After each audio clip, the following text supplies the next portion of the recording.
In this video, I'll show you how to link PNC to Cash App. Adding your PNC account can be a little tricky for some users, but I'll guide you through both ways to get it done.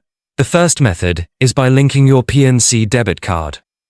Open Cash App and tap on the profile icon in the top right corner. Then select Linked Banks and choose Link Debit Card. Enter your PNC debit card information, including the card number, expiration date, and CVV, and follow the prompts to connect it to Cash App.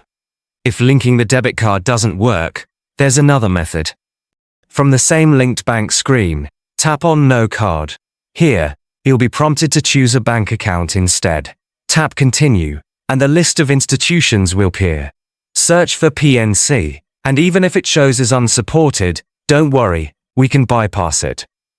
To bypass, simply exit the screen when prompted, and it will take you to a page where you can enter your bank's routing number and account number.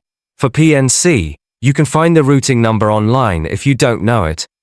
Enter the required information and tap Next. Cash App will then guide you through the manual bank account linking process. And that's it. Using either your debit card or the manual account method, you can successfully link your PNC bank account to Cash App and start managing your funds more easily.